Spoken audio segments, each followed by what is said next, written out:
It's now my pleasure to introduce Ambassador Wang Xiaolong. The Ambassador has had a distinguished diplomatic career within China's Ministry of Foreign Affairs, where he rose to become Director General of the International Economic Affairs Department and the Envoy for the G20 and the BRICS, before taking up his posting in Wellington. The Ambassador was born in Hebei and has a PhD in economics. He's no stranger to New Zealand. He came here several times, and probably many times, to pave the way for China's participation when we hosted the 1999 APEC in Auckland. The Ambassador is also an avid tweeter. His Twitter handle mentions he is a bridge builder. He's not adverse to making his views known via this medium, and I do commend it to you, and also the Embassy's Facebook page. Today, he'll focus on the fundamentals of the Chinese economy and its implications for bilateral cooperation, and proffer some suggestions to bring the relationship forward. Welcome, Ambassador.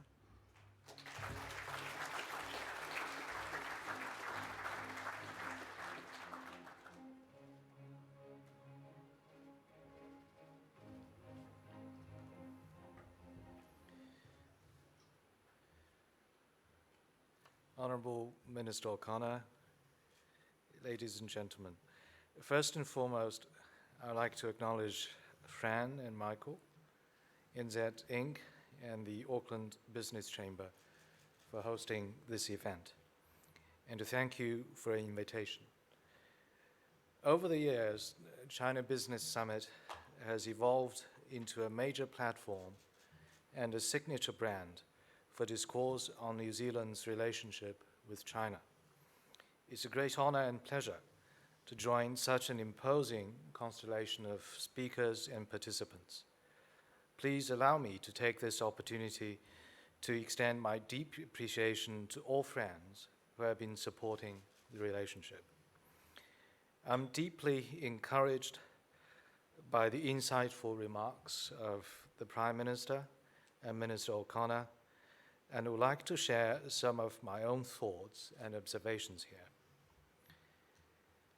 In line with the focus of the summit, let me start with the state of the Chinese economy.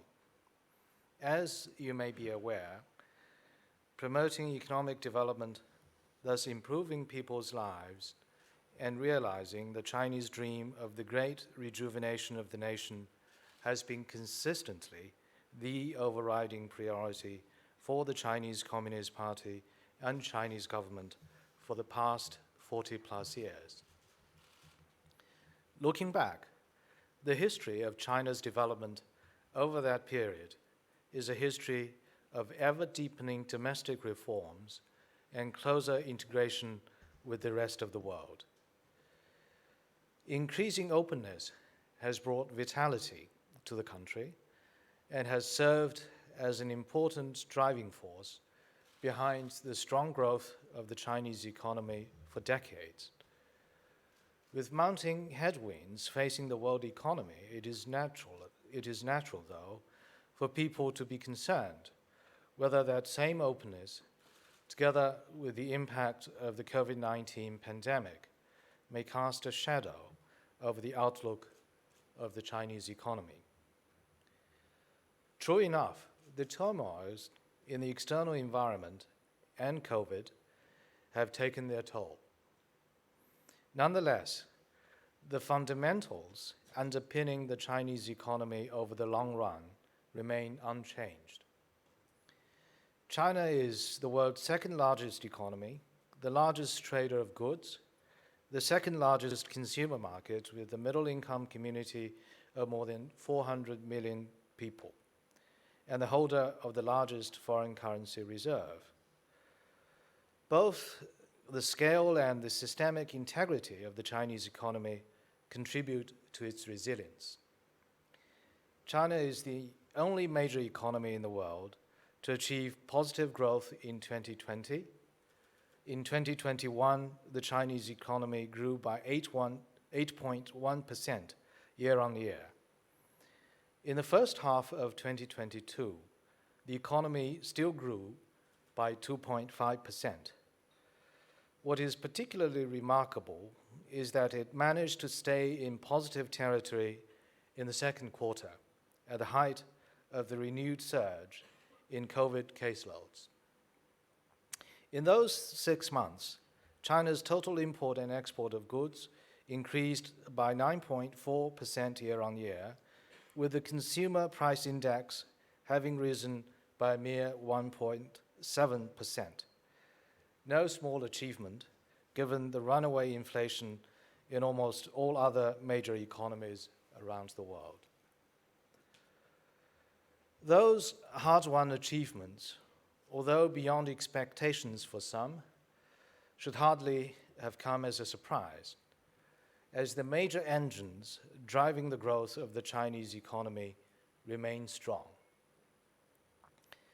The first of these engines is arguably the largest scale and yet to complete urbanization and industrialization processes in human history, which, coupled with efforts to achieve high-quality development and a transition towards a greener economy, will create enormous space for its growth and development for many years or even decades to come.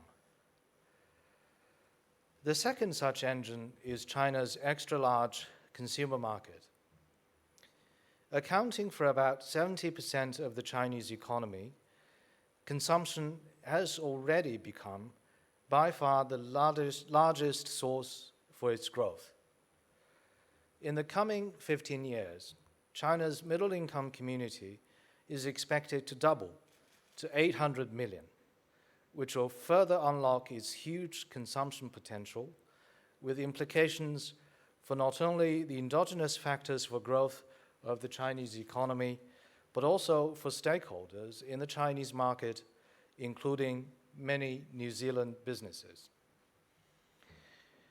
The third engine for China's continued growth is innovation and the consequent upgrading and transformation of its economy.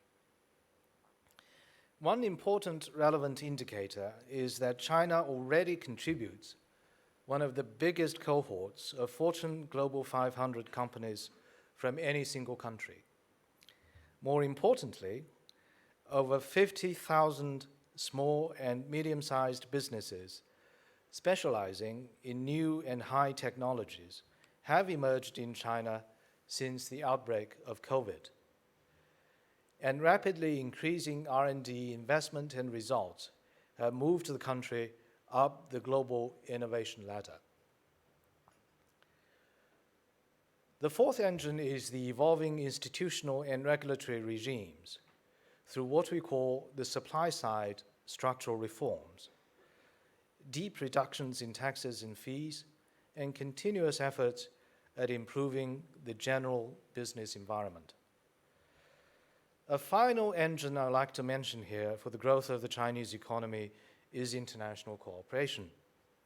As both a producer and a market, China is deeply embedded in global value and supply chains. In the first half of 2022, China's foreign trade amounts to 19.8 trillion RMB yuan, or 4.7 trillion New Zealand dollars, registering positive growth for 8 consecutive quarters and maintaining a robust momentum for growth in the actual use of incoming FDI. As you may know, the Chinese Communist Party will convene its 20th Congress in a few months' time.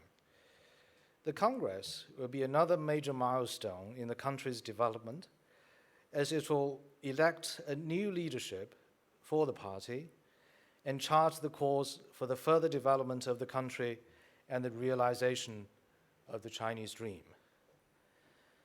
In a nutshell, going forward, the conceptual, paradigmatic shifts taking place in the Chinese economy will generate significant development dividends that will power high-quality development in China and at the same time contribute to growth across the world.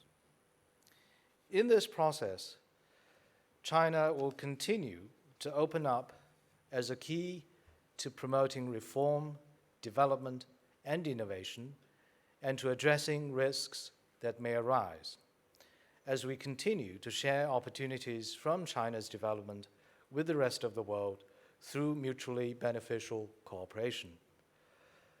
Just as President Xi Jinping has put it on many occasions, no matter how the world changes, China's faith in and its commitment to reform and opening up will not waver. China's door of opening up will never close, it will only open wider. In spite of the growing risks and uncertainties, China has not marked time in opening up to the rest of the world. Here are some of the steps we have been taking more recently. We have further increased market access for foreign investors by shrinking the negative list for foreign investment on one hand and expanding the positive list for areas where foreign investment is encouraged. We have also taken steps to improve the institutional backstop for servicing foreign investors. We have stepped up high-quality international cooperation on the Belt and Road Initiative on the basis of mutually beneficial partnership for open, green, and clean common development. In the first half of the year, China's two-way trade with BRI partner countries increased by 17.8%, double the rate of growth for China's overall external trade, showcasing the strength of the initiative. We have continued to support the multilateral trading system and oppose protectionism. China played a significant role in enabling the 12th Ministerial Conference of WTO to make progress on IPR waiver for COVID-19 vaccines, fishery subsidies, and food security, helping to boost much-needed confidence in WTO and multilateral institutions more broadly. We have made further progress in delivering on our commitment to building a network of high-standard free trade arrangements. The upgrade protocol of China-New Zealand FTA entered in force on April the 7th this year, and implementation of the Regional Comprehensive Economic Partnership, or RCEP, to which China and New Zealand are both parties, has yielded encouraging initial results. On top of that, China has applied to join the CPTPP and DIPA. The applications represent a strategic choice made by China to benchmark the highest standard trade agreements, which fully demonstrates China's determination to further deepen domestic reforms and expand high-level opening up to the rest of the world.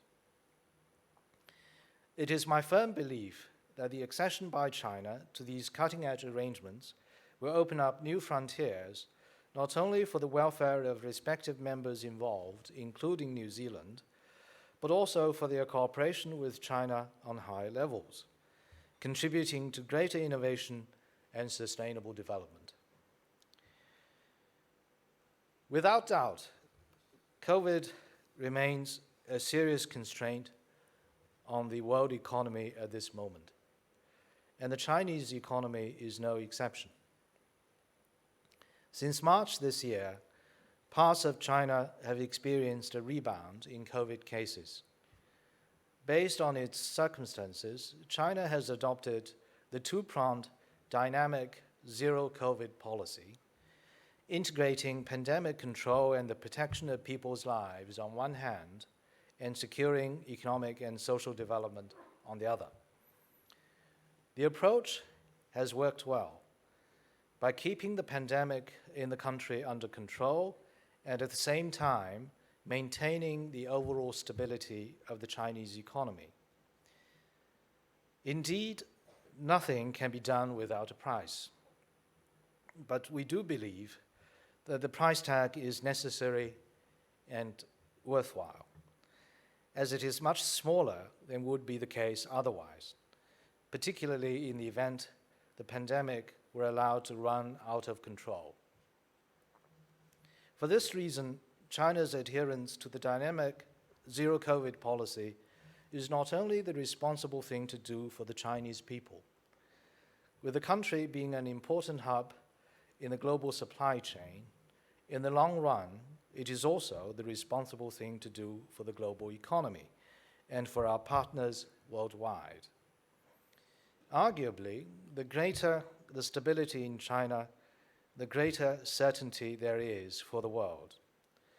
With the implementation of measures to support businesses, increase effective investment, and galvanize consumption, the economy will further stabilize and recover. Going forward, China will also keep optimizing and better targeting our COVID measures as the pandemic evolves on the basis of the best science available to support economic recovery and speed up the orderly resumption of cross-border travel, which I suppose is also welcome news for China-New Zealand engagements and cooperation. Ladies and gentlemen, 50 years ago, China and New Zealand followed the trends of then international politics and made the visionary decision to establish diplomatic relations. 14 years ago, the two countries went with the trends of the global economy and signed the bilateral FTA. These two decisions have paid off handsomely. Since 2008, China-New Zealand trade in goods has maintained an average annual growth rate of 17%, much higher than the 3% annual growth rate of New Zealand's total export of goods during the same period of time. In that process, China has become New Zealand's biggest trading partner and the biggest source of surplus. Trade does not take place in a vacuum, though. While the exponential growth of bilateral trade constitutes the staunchest of all pillars for China-New Zealand relationship, trade between us has no doubt benefited enormously from the healthy and stable development of the overall relationship. Very soon, we'll be celebrating the 50th anniversary of our diplomatic relations. Over those 50 years, China-New Zealand cooperation has created many firsts, leading the relations between China and Western developed countries. These rich assets have laid a solid foundation for the further development of the bilateral relations. Going down the road, the two sides should cherish those historical achievements and seize new opportunities to promote China-New Zealand relations to better benefit our two peoples in the next 50 years, giving increasing substance to the comprehensive strategic partnership between the two countries. To this end, I would suggest that both sides focus in our efforts on three key words. The first of the trio is commitment. Commitment to joining hands to steer the China-New Zealand relationship in the right direction. Although we have much to celebrate in our relations, there is no room for complacency. What we have achieved has not taken place as a matter of course, but rather as the result of painstaking efforts on both sides. By the same token, nothing in the future development of the relations can be taken for granted. It will depend on our joint efforts to make it happen. For China, developing a friendly relationship of cooperation with New Zealand is a long-term strategic choice, rather than a short-term decision of convenience. We shall not waver in our commitment to the relationship, no matter how the international situation evolves. As a matter of fact, as we see it, the greater the uncertainty in the international situation, the more determined countries like China and New Zealand should be to cooperate on the basis of mutual respect and mutual benefits, with a view to imparting greater certainty both to our respective development and to global and regional peace and prosperity. On our part, we stand ready to work unremittingly with New Zealand to that end. Meanwhile, we have no intention of shying away from our differences or divergences with the New Zealand side. It is our firm belief, however, that what we have in common far outweigh our differences. So long as we adhere to the principles of mutual respect, seeking common ground while reserving differences and non-interference in each other's internal affairs, the two countries, through constructive dialogues, including on issues such as human rights, we will be able to properly manage, gradually reduce, and eventually transcend the differences between us. The second key word is consolidation, namely strengthening economic and trade cooperation for mutual benefit. The success of China-New Zealand economic and trade is no doubt a function of market forces. But it has also been blessed by the strategic guidance of the leaders of both countries and the broad-based support of the two peoples. People in China perceive New Zealand as a friendly, open, inclusive, green and clean country. They have thus, with their feet and wallets, cast their votes of confidence as tourists and students and as consumers in the China-New Zealand relationship. This national branding, buttressed by the trust of the people, are a unique asset of our bilateral relations and deserves to be carefully protected and nurtured on both sides. In this connection, the important role to be played by responsible media in helping the people on both sides to see things as they are, through the veil or dust of mis- or sometimes even disinformation, cannot be overemphasized. As the Chinese proverb goes, a boat going upstream will either sail ahead or it will drift back. With China being the largest trading partner of more than 120 countries, the Chinese market is one of the biggest and yet one of the most competitive in the world. New Zealand companies have already established distinct advantages on the Chinese market. The two sides should as well work to entrench and extend that advantage in the common interest of both countries and especially both peoples. The third keyword is growth, meaning the need to tap the full potentials of the relationship to make the pie of common interests bigger. As most of us will agree, China-New Zealand relations are way beyond the transactional. Looking ahead, the two countries should bring stronger resolve and a broader vision to bear to taking our cooperation to a high level, beyond trade as such, and again, above our differences. Taking existing cooperation as the baseline, the two sides could strengthen the alignment of our priorities and on that basis aim for breaking new ground in both the scope for and approach to our cooperation. Based on our endowments and comparative advantages, new and growth areas may include climate change, sustainable agriculture, public health and pandemic preparedness and response, biomedicines, infrastructure development, including BRI-related cooperation, and people-to-people exchanges. Let me underline, in particular, the importance we attach to the people-to-people links between the two countries, which can help our relations to take stronger and deeper roots. In this context, we look forward to seeing increasing tourists and students going both ways as borders reopen further.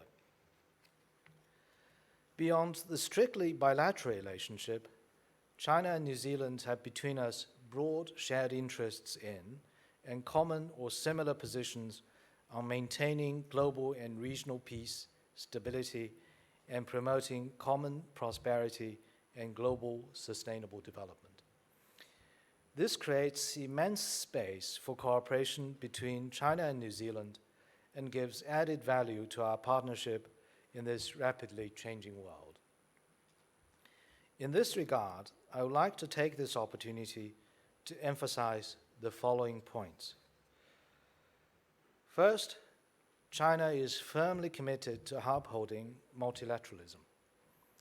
The international system with the UN at its core, the international order based on international law, and the norms governing international relations based on the purposes and principles of the UN Charter. China opposes unilateralism, hegemonism, Cold War mentality, military alliances, the division of the world along ideological lines or otherwise into exclusive or even opposing blocks or spheres of influence, and the coercion of other countries to take sides. Second, China and New Zealand both hold major stakes in preserving peace and stability in the Asia-Pacific as our common home. Tensions, let alone conflicts or wars, are the last thing China wants to see in this region. China is committed to working with New Zealand and other partners to jointly safeguard peace and stability and oppose any attempt or provocations to create tensions or stoke conflict in this region. Third, China and New Zealand share major common interests in the South Pacific.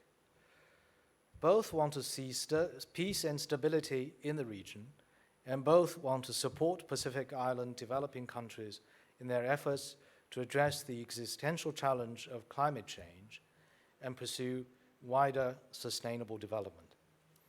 China respects New Zealand's traditional ties and influence in the region and stands ready to work with New Zealand on that basis to help our island partners achieve common development. In concluding, let me say, if the China-New Zealand relationship was still a narrow creek when it started off 50 years ago, now it has grown into a strong torrent, just like the mighty Waikato River, which I had the good fortune to visit not long ago.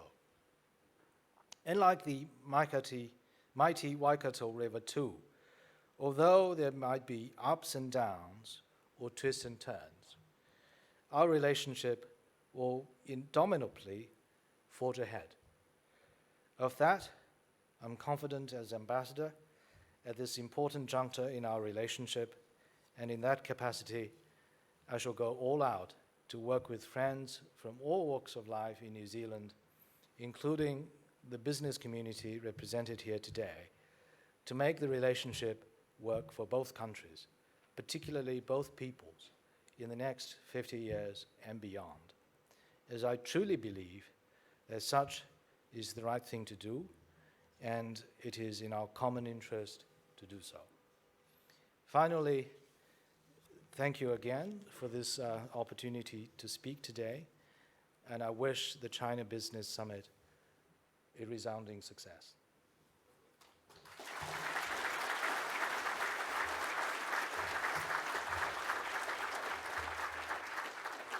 I think we have time for about one question. And it was a very comprehensive address, and I think it went a little bit further than 23 minutes, Ambassador. However, we do value it, and I think it has been very detailed. I think if passing on from what Trade Minister Damien O'Connor said about the CPTPP, for instance, I think your comments were well made. And you mentioned that it could, in fact, help deepen China's own economic reforms, for instance, around supply chain resilience and also the digital economy.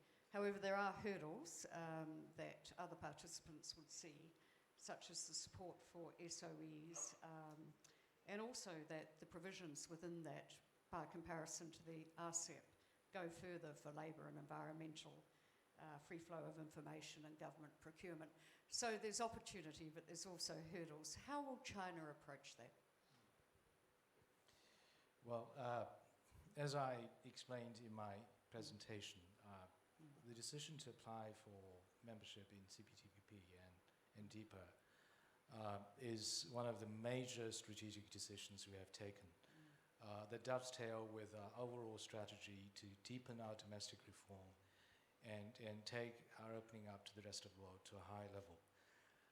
But believe me, I was deeply involved in the decision-making process and the process that leads towards that major decision.